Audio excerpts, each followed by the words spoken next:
Back in February, I had my first go at infrared photography using one of these little screw-in infrared filters.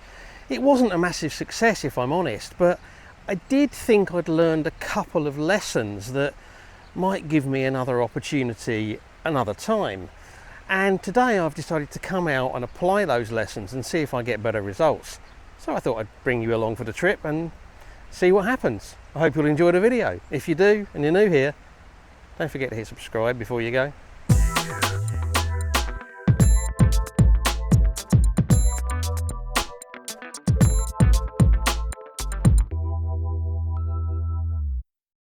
Hi everyone, thanks for joining me. And as I said, this is another go at infrared photography, but hopefully applying the lessons that I learned from last time to see if it makes a difference. It might not. This is an experiment, so we'll have to wait and see what happens. So the problems that I had with the images that I shot last time, the first problem and the first lesson that I hope I've learned had to do with the effect that processing had on the images, because I got horrible banding and artifacting. The images just looked horrible with even the tiniest amount of editing.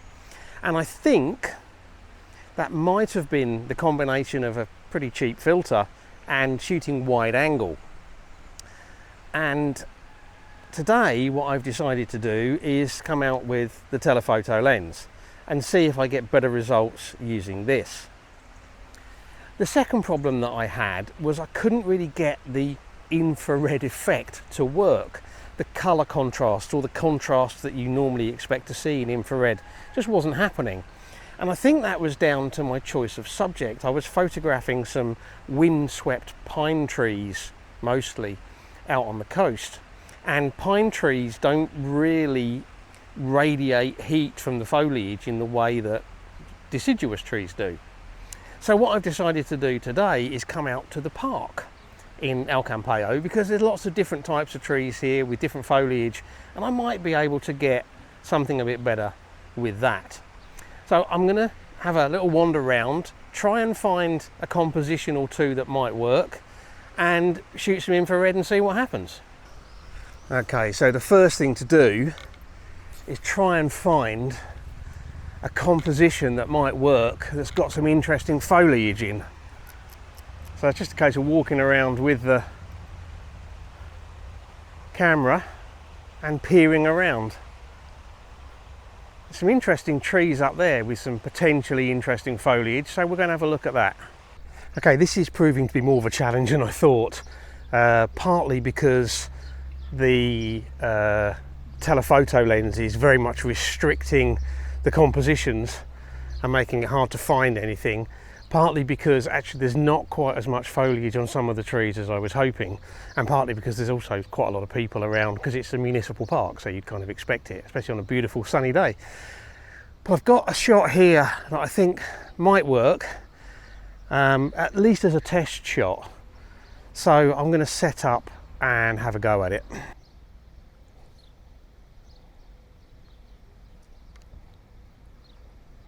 Okay, let's be honest, compositionally, this isn't going to be a great image, but at least it will give me an opportunity to see if I can avoid the artifacting problems and if I can get some infrared effect. Basically, there's a path runs through, there's some trees which have hopefully got the kind of foliage which might glow. So some of them are fruit trees and another one is something I don't know. And then over right in the background on the left, there's actually some buildings and a corner of blue sky. So we're going to give it a go. Okay, so composition set up, I've got it in focus, I've switched over to manual focus, that's just to make sure that it doesn't change when I go to shoot the image. At the moment it's 1/250th of a second at f8 at ISO 100, so I now need to put the filter on, and from my previous experience it was about 13 stops difference that I needed to apply, so I'll have to work that one out.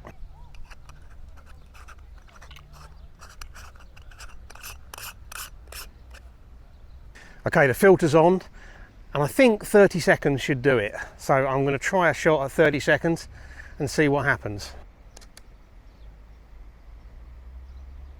Okay, intrigued to see how the flowers that are along here and the little palm trees come out. Compositionally, it's not going to win any awards, but let's see what happens. Okay, pop the filter on. It's probably about 25 seconds for this one.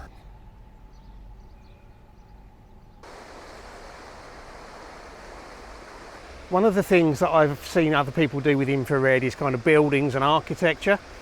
Now I can't fit in a scene with any of the buildings around here with the 55 to 200, but I did bring my 15 to 45 with me. So I'm going to gamble on another wide angle shot and just see what kind of effect I get with this. It's basically a scene with the bridge coming across the scene, the pond underneath with the fountains, and then one of the big modern, it's actually Los Abadulas is the name of the place, apartment buildings in the background.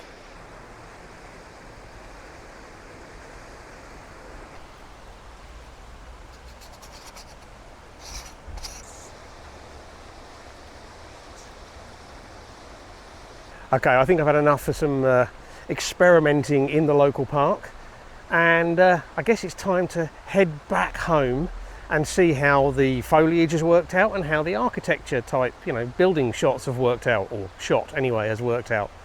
And what I'll do is join you when I've had a chance to get and have a look at them on the computer and give you my thoughts on whether or not this has worked. So, time to head for home. 3 images. Now they've all been through the same basic process.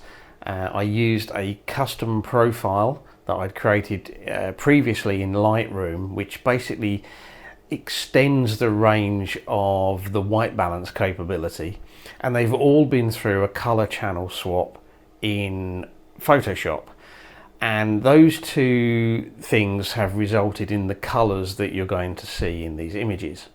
Now the first image, compositionally it's nothing special, but as I said, it's about the technique rather than necessarily the images. And one of the things that I can see here immediately is I had to do much less to this image in order to create the kind of colour pop that you would kind of expect to see on some of these infrared images. So the subject matter was better. The trees and the foliage that I was photographing obviously gave out more infrared radiation, heat, and therefore the colour contrasts when I put it through the conversion process were much stronger. And shooting with the telephoto lens certainly helped compared to shooting with the wide angle, because of the awful banding that I got in the sky back in February with the wide angle lens was not so noticeable here with the telephoto images. Now the second image, compositionally it's pretty awful, let's be honest, and it's got quite a lot of motion blur in it. So again, as a technical exercise, it kind of works okay. Again, the colour contrast was there, so it made it relatively easy to get some colour pop.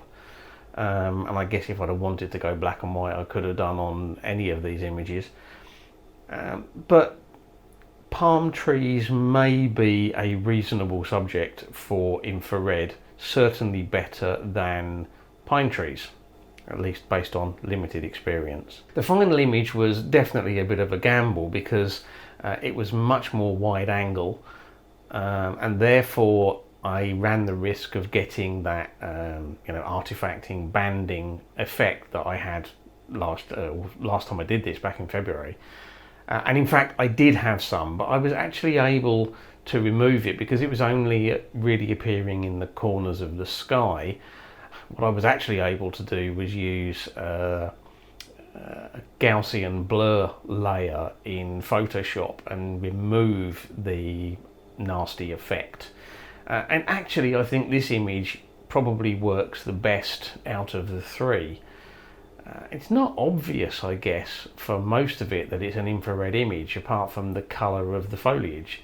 As I said, these are not images that I would be expecting to make available as prints or anything like that. It's an exercise in the technical aspects of this type of photography. So am I going to do more of it? Well, honestly, I'm not sure. I need to think about it some more.